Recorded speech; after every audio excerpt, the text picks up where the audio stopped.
नमस्कार, मी सुवर्णा धानोरकर. आनंदवारीमध्ये आपलं सगळ्यांचं स्वागत. आषाढी एकादशीनिमित्त पंढरपुरात मुख्यमंत्री देवेंद्र फडणवीस आणि त्यांच्या हस्ते महाराष्ट्राचा आराध्य दैवत विठ्ठलाची महापूजा संपन्न झाली. यावेळी सपत्नीक मुख्यमंत्र्यांनी विठ्ठल आणि रुक्मिणी मातेची पूजा केली. पांडुरंगाच्या मूर्तीला गंध लावून अभिषेक करून ही महापूजा संपन्न झाली. यावेळी मुख्यमंत्र्यांनी शेतकऱ्याला सुखी कर आणि राज्यावरचं दुष्काळाचं संकट दूर कर असं साकडं पांडुरंगाला घातलं. राघोजी धांडे आणि संगीता धांडे या दाम्पत्याला महापूजेचा मान मिळाला. पंढरपुरात वैष्णवांचा मेळा जमलाय. सावळ्या विठुरायाच्या दर्शनासाठी लाखो वारकरी दाखल झालेत. टाळ मृदुंग असा गजर आणि पांडुरंगाच्या जयघोषानं आसमंत दुमदुमला.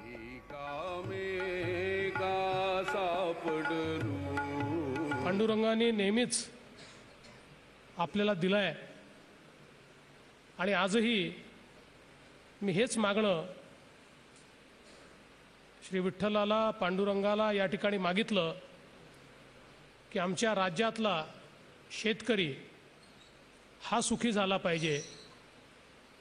या राज्यावर अवर्षणाचं जे संकट आहे ते दूर झालं पाहिजे आणि खऱ्या अर्थानं राज्यातला शेतकरी जर सुखी झाला तर राज्य सुखी होईल.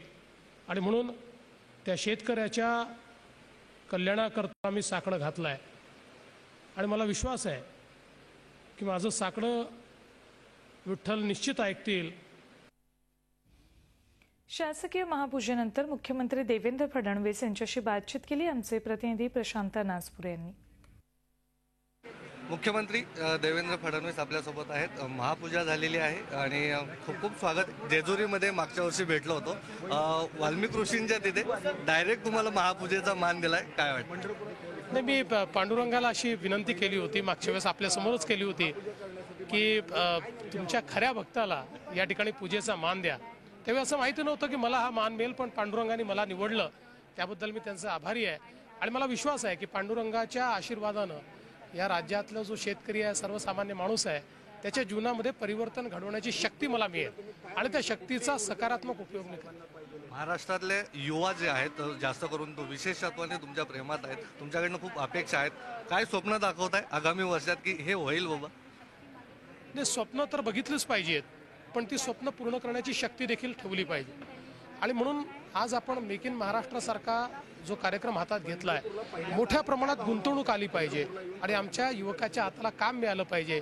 हे जे स्वप्न मोदीजींचं आहे, हे जे स्वप्न आमचं आहे, ते निश्चित पूर्ण करू. अगदी शेवटचा प्रश्न, आज काय वाटतं? सगळी महापूजा तुमच्या हस्ते होते, याआधी स्वप्न पाहिलं होतं अशा प्रकारचं? खरं म्हणजे नव्हतं बघितलं, कधी वाटलंही नव्हतं, पण पांडुरंगाचा आशीर्वाद झाला, आदेश मिळाला, या ठिकाणी आलो, खूप मनशांती मिळाली, खूप समाधान वाटलं. खूप खूप धन्यवाद. तर देवेंद्र फडणवीस आहेत आपल्यासोबत की ज्यांना महापूजेचा मान त्यांना मिळालाच आहे. मात्र सर्वसामान्य जी जनता आहे त्यांना सुखी ठेवण्याचं काम येत्या आगामी वर्षात करू, असंच त्यांनी यावेळी मत व्यक्त केलेलं आहे. व्हिडिओ जर्नलिस्ट संदेश बायकरचा प्रशांत नासपुरे, झी मीडिया, पंढरपूर. शासकीय पूजेसाठी मुख्यमंत्र्यांसह यंदा मानाच्या वारकऱ्याचं स्थान मिळालं राघोजी धांडे आणि संगीता धांडे या दाम्पत्याला. हिंगोली जिल्ह्यातील पिंपरी बुद्रुक इथे राहणारे धांडे दाम्पत्य गेल्या 16 वर्षांपासून पायी वारी करतात आणि त्याचीच फलश्रुती त्यांना मिळाली आहे.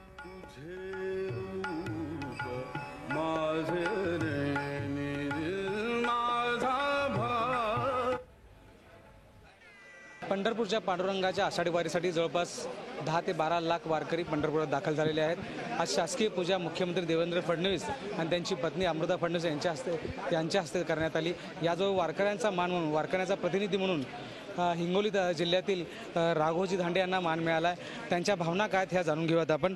राघोजी, मला सांगा की आपण किती वर्षापासून वारी करताय, कोणत्या पालखीमध्ये येत आहे आणि आज आपल्याला मान मिळाला आहे? मी 16 वर्षापासून वारी करतो. मी 1999 पासून वारी करतो, तर माझे आज 16 वर्ष पूर्ण झालेत आणि माझी स्वतःची दिंडी आहे. माझ्या दिंडीत सध्या 500 माणूस आहे. माझी दिंडी आज आम्ही चालवतो आणि आम्हाला हे काय नाही, आमचे महाराज वगैरे त्यांच्याच हवाली करून टाकतो आम्ही. जे मला अपेक्षित होतं काय की आपल्याला मान, वारकऱ्यांचा प्रतिनिधी म्हणून मान मिळेल आणि मुख्यमंत्र्यांबरोबर पूजा मिळेल, काय वाटतं, काय भावना काय तुम्हाला वाटलं होतं का? असं मला कधीच स्वप्न पाहिलं नव्हतं. मी कधी स्वप्न पाहिलं नव्हतं की आपल्याला मान भेटेल असं काही. विठ्ठलाला काय मागितलं, विठ्ठलाला काय मागणं मागितलं? विठ्ठलाला यावर्षी सर पाणीच मागितलं, फक्त बळीराजाला सुखी होती फक्त. हां बस. आज तुम्हाला मुख्यमंत्र्यांच्या पत्नीबरोबर मुख्यमंत्र्यावर पूजेचा मान मिळाला, तुम्ही विठ्ठलाला काय साकडं घातलं? पांडुरंगाला हीच कृपा राहू दे बाप्पा म्हणलो. हो ना, आम्हाला हर बाऱ्या वारीमध्ये येऊ दे, अशीच शक्ती दे, चलायला पाय दुखू देऊ नको, काही दुखू देऊ नको, सगळी सुखाची असू दे आमच्या दिंडीतली. आमच्या माऊलीचे कष्ट आज विठ्ठलाला सगळे अर्पण झाले. आमच्या माऊलीच्या पाठीमागं तो आशीर्वाद राहू दे. आपल्या माऊलीच्या पाठीमागे असाच आशीर्वाद राहू दे आणि पाऊस लवकर पडू दे, अशी मागणी ह्या वारकरी प्रतिनिधींनी केलेली आहे. व्हिडिओ जर्नलिस्ट दिनेश शिंदेसह संजय पवार, झी मीडिया, पंढरपूर. आपल्यासोबत अभिनेता चिन्मय मांडलेकर आहेत. वारीविषयी त्यांचं काय मत आहे ते जाणून घेऊयात. चिन्मय, स्वागत खूप खूप झी 24 तासमध्ये आपलं. सगळ्यात आधी सांगा, वारी जीवनामध्ये बदल घडवते असं तुम्हाला वाटतं का? हो, वारी जीवनात बदल घडवते ना. काय कुठल्याही प्रकारचा अनुभव तुम्हाला जीवनाकडे बघण्याची एक वेगळी दृष्टी देतो आणि वारी हा तर लाखो लोकांनी एकत्र येऊन घेतलेला अनुभव आहे. त्यामुळे वारी केल्यामुळे तुमच्या जीवनात पॉझिटिव्ह बदल खूप घडतो. अगदी बरोबर आहे. वारी जीवनात खूप सकारात्मक बदल घडवते असं तुमचं म्हणणं आहे. पुन्हा चर्चा करायची आहे, पण ब्रेकची वेळ झाली. एक छोटासा ब्रेक घेतोय. ब्रेक नंतर चिन्मय सोबत ही चर्चा अशीच सुरू राहणार आहे.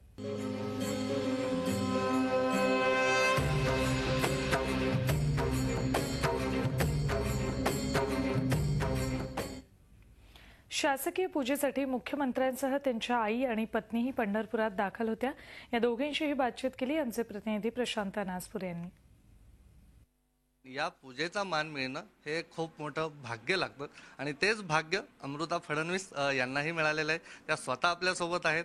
इकडे पूजा करणं मिळणं ही खरंच खूप मोठी भाग्याची गोष्ट आहे आणि आम्ही पूर्ण महाराष्ट्राचं प्रतिनिधित्व या पूजेतनं करतोय. जे येऊ नाही शकले आणि जे आपल्या आपल्या घरी आहेत ते पण आमच्या थ्रू ही पूजा करतायत आणि आम्ही सगळ्यांसाठीच गुड विशेस विठ्ठलाकडे मागतोय. याच्या आधी आम्ही जे मुख्यमंत्री इथे बघितलेले आहेत पत्नींसह ती महापूजा, तिचा तो माहोल खूप छान वेगळा असतो. तो सगळा आतलं ते गाभाऱ्यामध्ये जाऊन विठ्ठलाच्या समीप जाऊन पूजा करणं, कारण वारकरी तासनतास थांबून एका क्षणासाठी तो अनुभव घेण्यासाठी खूप आतुरलेले असतात. तुम्हाला काय वाटतं ह्या सगळा माहोल पाहिल्यानंतर की आपण स्वतः तो अनुभवतो आहोत सोहळा? इतके लाखोंनी श्रद्धाळू येतात, वर्षानुवर्ष आता येत आहेत ते आणि आजही 10 लाखापेक्षा जास्त वारकरी आहेत जे फक्त दर्शन घेऊन दुरून निघून जातात. तर त्यांची जी श्रद्धा आहे ते त्यांचा निर्मळपणा दाखवतं की किती निर्मळ आहेत ते मनाने आणि ते ह्या सगळ्या श्रद्धाळू वारकरींमुळे पूर्ण जे ॲटमॉस्फिअर आहे वातावरण त्याच्यात इतकी व्हायब्रन्सी फील होतीये. आम्ही तर आत्ता आलो पण तरी असं सगळं निर्मळ होऊन गेलेलं आहे वातावरण. सगळा महाराष्ट्र एक फ्रेश जोडी अनुभवते आहे की सीएम याच्या आधी माहिती नाही एवढे सहभागी जनतेमध्ये होतात. तुम्ही तर एकदम टाळ वगैरे घेऊन हातामध्ये, आता जी आम्ही सगळी दिंडी वगैरे बघितली सगळी, तर काय वेगळे पण वाटतं, कारण रोजचं रुटीन खूप वेगळं असतं आणि ह्या वारकऱ्यांसोबत असं नाचायला मिळणं, त्यांच्यासोबत असं थोडंसं गायला मिळणं. नाही, हे जे वारकरी ही जी दिंडी होती ती फक्त एंटरटेनमेंट नाही तर ते एन्व्हायरमेंटसाठी लोकांना आपल्यातल्याच लोकांना अवेअर करतायत. तर ही खूप मोठी गोष्ट आहे, कारण आज तुम्ही जर नेचरला जपलं तरच पुढे तुमचे फ्युचर जनरेशन्स नीट जगू शकतील. तर त्यासाठी 68 वर्षाची बाई, मोठमोठी माणसं, लहान लहान मुलं सगळे सहभागी होत आहेत. ही खूप छान पाहून खूप छान वाटलं. आपल्यासोबत मुख्यमंत्र्यांच्या मातोश्री आहेत. खूप खूप स्वागत आहे.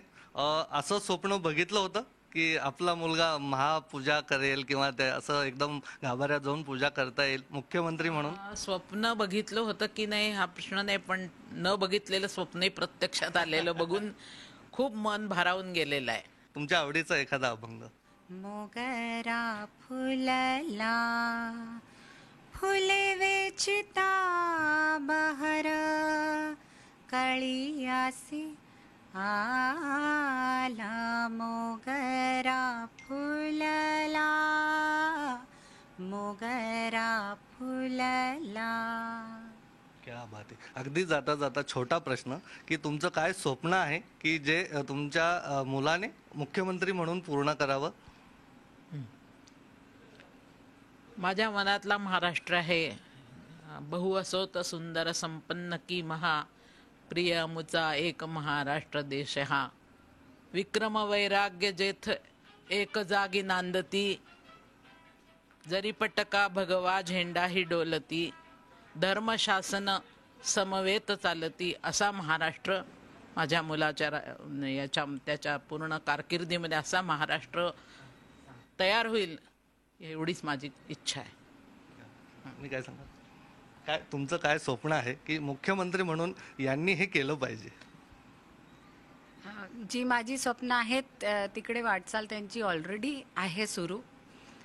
ते शेतकऱ्यांच्यासाठी जलयुक्त शिवार असो किंवा बायकांसाठी बेटर लिव्हिंग फॅसिलिटीज असो आणि किंवा इन्फ्रास्ट्रक्चर डेव्हलपमेंट असण्याचे रिझल्ट्स आता तुम्हाला दिसून येतील, कारण सगळं पाईपलाईनमध्ये आहे आणि सगळं होत आहे. तुम्ही आम्हाला वेळ दिला, खूप खूप धन्यवाद आणि खूप खूप शुभेच्छा आमच्या सगळ्या झी24 तासच्या प्रेक्षकांकडून. थँक्यू.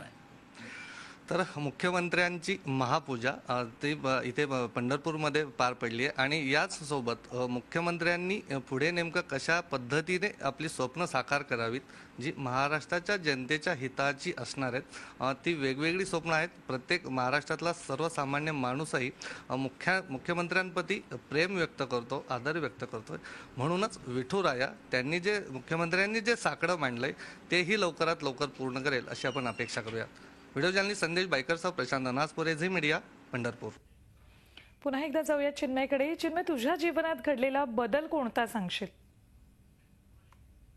एक सगळ्यात पहिली गोष्ट म्हणजे भक्तीची खरा अर्थ भक्तीचा कळतो तुम्हाला. फक्त देवाला पाया पडणं ही भक्ती नाहीये. कारण जे खरे वारकरी असतात ते इतक्या लांबून वारी करून येतात, पण ते आषाढी एकादशीच्या दिवशी कधीच विठ्ठलाचं दर्शन घेत नाहीत. ते फक्त कळसाला नमस्कार करून परत जातात. त्याच्यामागे त्यांची भावना अशी आहे की परत पुढच्या वर्षी येण्याची ओढ लागून राहते. तर अशा निस्संग भावानं भक्ती करणाऱ्या लोकांबरोबर जेव्हा तुम्ही चालता तेव्हा तुम्हाला तुमचे जे गैरसमज असतात ते बरेचसे दूर होतात. माणूस म्हणून मी स्वतः पर्सनली खूप शांत झालो त्याच्यानंतर. त्यामुळे मला असं वाटतं की त्याचा खूप एक पॉझिटिव्ह बदल होतो. आणि दुसरी गोष्ट, तुम्ही 18 दिवस रस्त्यावर चालत असता, निसर्गाच्या सानिध्यात चालत असता. सासवडचा घाट लागतो, जेजुरी लागतं, त्याच्या पुढची सगळी ठिकाणं लागत जातात, रिंगण बघायला मिळतं. हे सगळं बघितल्यानंतर माणूस म्हणून तुम्हाला एक जनरल अनुभव येतोच आयुष्यात. माणूस म्हणून खूप सकारात्मक बदल घडतात असं पुन्हा एकदा चिन्मय सांगतोय. एक ब्रेक घेणार आहोत आणि ब्रेक नंतर पुन्हा एकदा चिन्मयशी आपण गप्पा करणार आहोत.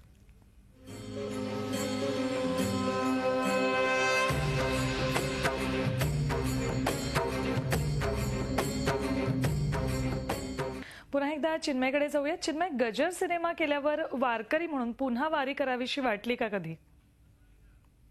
हो, वाटली ना. मी जातो. मी गजर नंतरही 2दा गेलोय वारीला. 18 दिवस पूर्ण नाही जाता आलं कधी, कारण शूटिंग असतं, बरीच इतर कामं असतात. पण एखादा दिवस तरी जातो.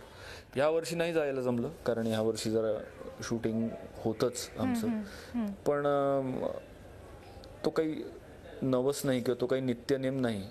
मनाने माणूस नेहमीच वारकरी राहतो एकदा गेला की, काहीच त्याच्यात खंड नाही पडत. विठुरायाकडे तुझं काय मागणं आहे नेमकं? नाही, मी कधीच कुठल्याच देवाकडे काही मागणं मागत नाही. कारण देव हा मागण्यासाठी आहे असं मला वाटत नाही अजिबात. फक्त जे काही वाढून ठेवलेलं आहे नशिबात ते सहन करण्याची ताकद मागतो मी, बाकी काही नाही मागत. चिन्मय, आमच्याशी आज गप्पा केल्या त्याबद्दल खूप खूप धन्यवाद. तर पंढरीच्या विठ्ठल रुक्मिणी दर्शनासाठी आलेल्या लाखो वारकऱ्यांना दर्शन मिळेलच याची काही शाश्वती नाही. म्हणूनच वारकऱ्यांना विठ्ठल रुक्मिणीचं दर्शन व्हावं यासाठी विठ्ठल रखुमाईची रथ प्रदक्षिणा काढली जाते. हा रथ ओढण्याचा मान कष्टकरी समाजाला दिला जातो. जे वारीला आपले बाकीचे जे भक्तगण येतात माऊलीसोबत, त्यांनी का प्रदक्षिणाला हा रथ याच्यासाठी काढला जातो की लोकांचं दर्शन व्हावं. पण फार लोकांचं दर्शन पंढरपूरला होत नाहीये, मेन पांडुरंगाचं. त्यामुळे हे लोक या रथाचं दर्शन घेऊन आपली वारी पूर्ण करतात. आणि 250 वर्षापासून खाजगीवाल्यांची परंपरा होती ती. आनंदवारीमध्ये इथेच थांबतोय. पाहत रहा झी 24 तास. रहा एक पाऊल पुढे.